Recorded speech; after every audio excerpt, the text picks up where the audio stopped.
for just providing us this chance to present our small work in Himachal Pradesh. This is an innovative work we have been doing for the last 2.5 years.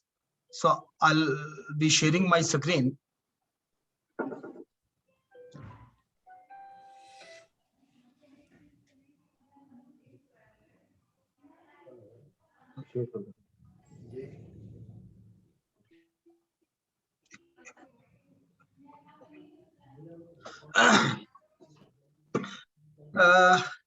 Before I start explaining why our work, I'll brief some data about Himachal Pradesh. Our net sown area is around 12% of the total acreage in Himachal Pradesh, out of which 81%, 79% is rain-fed.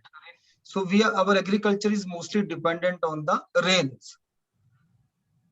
Interestingly, we have around 89% smallholders. Mean the average land holding with 89% of the total farming families, which are 9.61 lakhs, they have less than 0.6 hectare of land.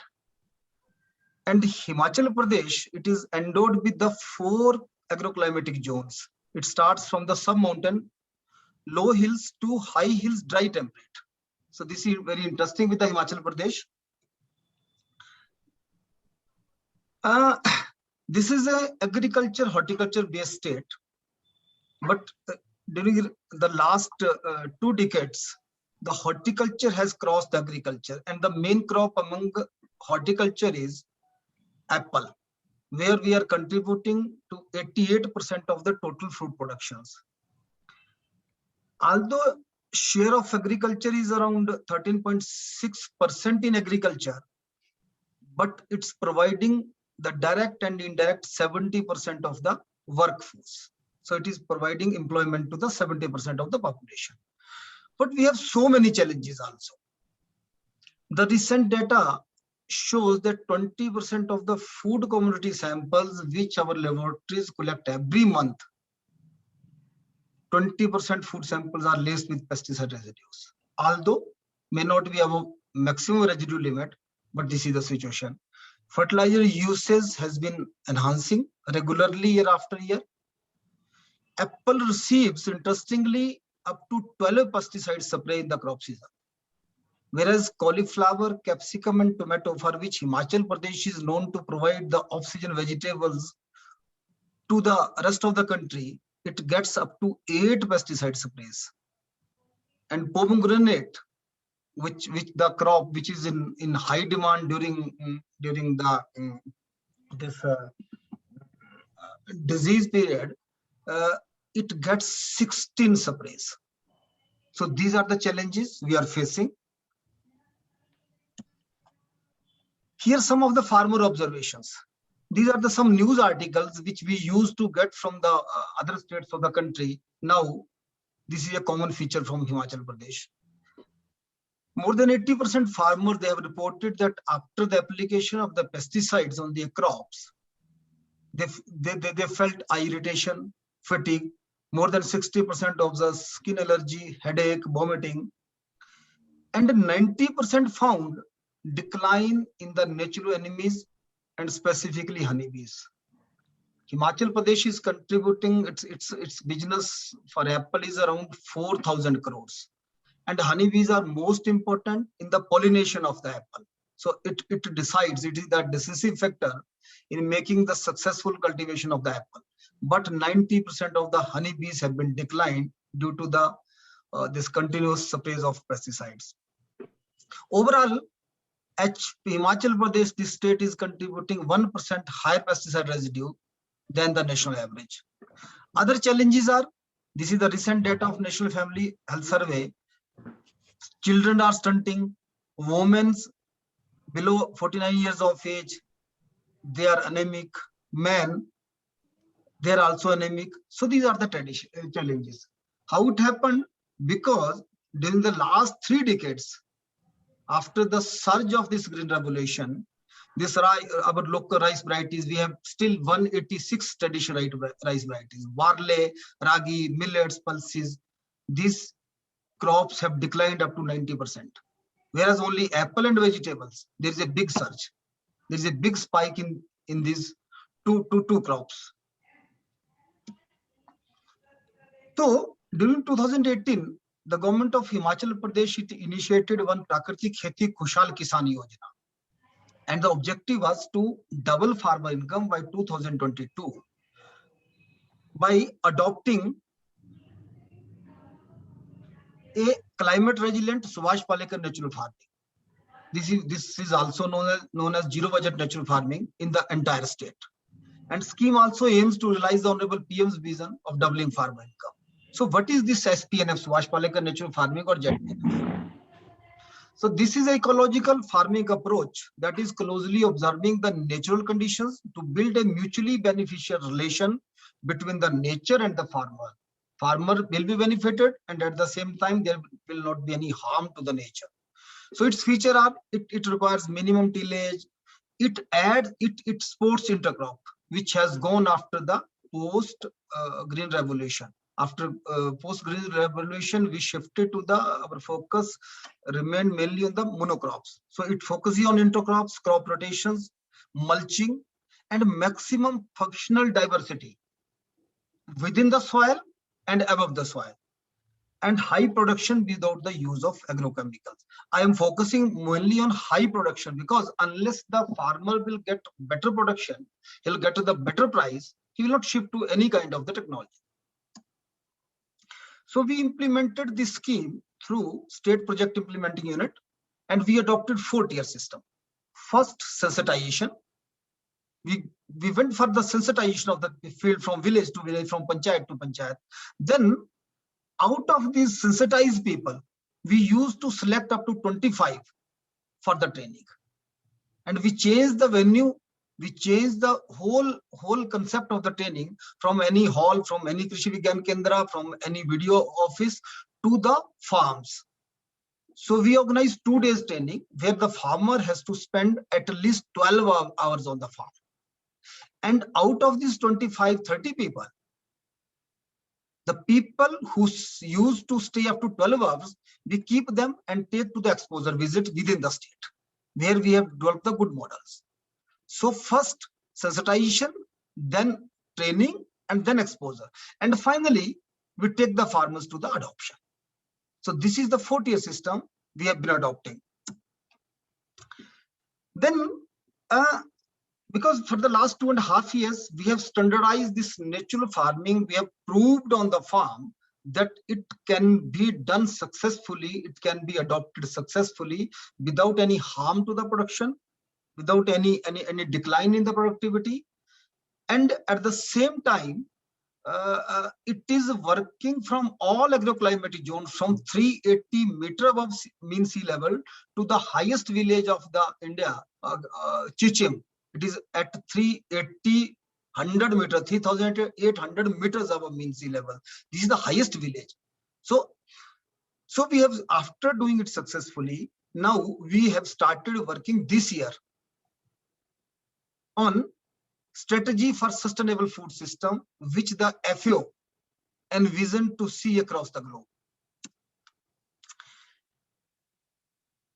Now we have seen the unorganized markets of the farmers, where the farmers, they used to sell their naturally produced products in different mandis, but these all are the unorganized mandis. But this has fetched a good interest from the consumers. But this is not our objective. Our objective is to connect the farmer and the consumer in a way, because the country data shows that the farmer gets only up to 30 rupees if something is sold out at 100 rupees in the market. So now our focus is to stretch this 30 rupees to 65 or 70 by initiating some pilot models in the state. So at present, we have this PK3, Prakriti Kheti Kushal Kisan Yojana. We have now a strong production base with the farmers. We have the now big data analytics, And at the same time, Government of India has also initiated this Bharatiya Prakriti Krishi Padhati, which is aligning with this scheme. So special funding we are getting from the Government of India to align this scheme, to support this scheme. And at the same time, we are also focusing on sustainable development goals. How our all activities, they are mapping different SDGs. So we will be mapping 7 SDGs through Prakriti Kheti Kushan Kisan Yojana. Now, through this sustainable, to create this sustainable food system for natural farming, we are in the process to create the supply value chain. Through the supply value chain, we'll connect the farmers to the market. But the focus is, this is the focus in the now years to come. But at present, we have the big farmer base, we have the now surplus production. So our aim is to connect these farmers to the market based on transparency. Mean that farmer must understand that what is the rate of his selling at the farm point and what finally he gets from the markets. And another is the traceability at the same time, because there is also a suspicion whether we are getting many natural produce from the markets, whether truly they are natural, truly they are organic. So there is a big confusion. So by providing the QR codes, by providing the system based support, the consumer would be able to understand the where from their produce is coming. So this is now our overall objective.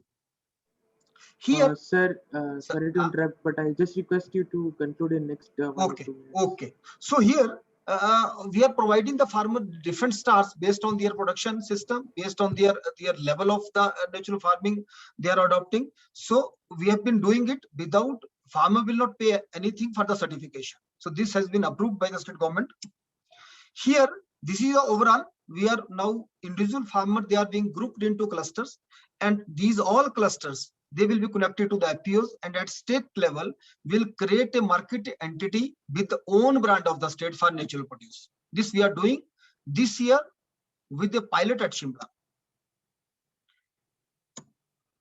Here we are also at the same time opening a captive market at Shimla based on 365 days, because we have the produce all around the year. So we will start a captive market so that the success and challenges of this opening captive markets, this can be rolled out in the rest of the state. It's not only the state's program, we are also intended national development commitments. We are also mapping with all those commitments. What the sustainable goals are, we have committed to the United Nations, we are also doing, we are also mapping all those goals. So here, the current stat is that till now, we have organized 3,800 trainings. So here you will see the least skewed proportion, which is the rarest of its kind, that out of 1,20,800 farmers, 1,16,700 have started adopting natural farming. So we have linked all the activities finally to convert the farmers. So area is also small, but this year we are enhancing our outreach to 12,000 hectare areas. Gujarat state government, they have started following our model. Haryana government, they have started based on the Himachal model. We are internationally also now engaged with the different organizations. So here, these are the success story we have created. These success story from each district, each success story contains around 25 to 30 farmers, and we are sharing this data with the PMO, with the Niti Aayog, with Ministry of Agriculture, with the details of the farmers, with their telephone number, so that everybody can connect, everybody can confirm the success stories. Here, this is the interesting story. Just before concluding, he is the Principal Secretary to the Honorable Chief Minister of Himachal Pradesh. Initially, he gave us only 39 plants because he is a passionate orchardist also. to go for the natural farming. But based on that success, he converted his whole area now. So he is the big investor from Himachal Pradesh to support this natural farming mission. So these are the different story how expenditure is reduced from 50,000 to 500. You see here from 130 to 1500. So these are the small success stories. So here, what is the impact? This is my second last slide. In case of apple, we could reduce the 57% of the cost of cultivation. So these are the all data. We reduce the cost of cultivation of the farmers by cutting his dependency on the market.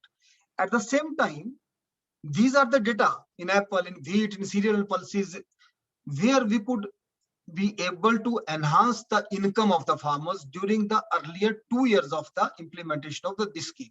Although the farmers are adopting, because this is the transformation stage. So farmer is adopting only up to still 75% of the technologies. But hopefully, we would be able to double his income as we more and more will interact with the farmers. So this is the last slide. What innovations we have created as of now? We have created a farmer to farmer movement. This has become more a farmer to farmer movement than the government dependent program. From every Tuesday to Friday, all officials, they remain on the farms.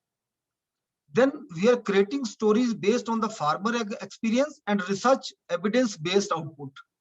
We have covered 92% of the total panchayat as of now, and model created from 380 meters to 3,600 meters above mean sea level. Then we have been able to enhance the income of the farmers by cutting their dependency on market inputs. And our successful outcomes are, now we are in a leadership role for the outreach of natural farming in the country. We are partnering and engaging with global organizations which are custodian of the sustainable food system, like United Nations, FAO, IFOAM, INRA France, BioVision Switzerland, WF, etc., etc.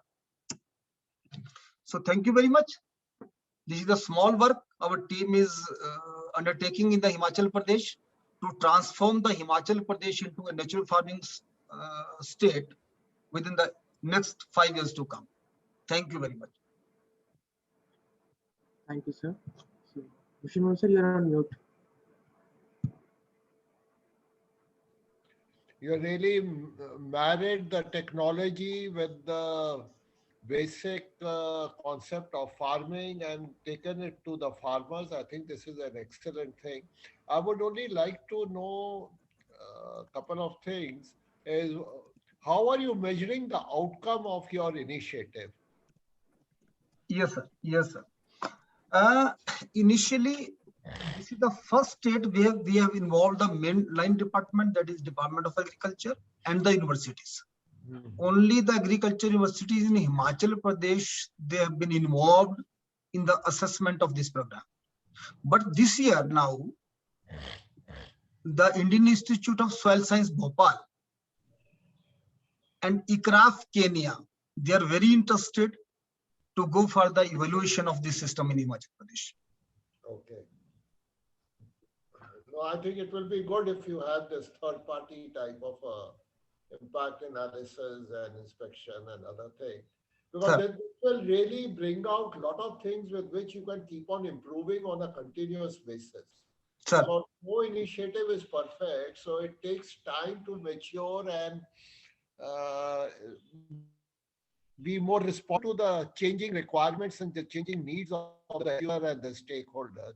So that continuous improvement process is something which has to be adopted in excellent initiative, because you have talked about a lot of things where the emphasis is on the transparency, but the real things will be coming later.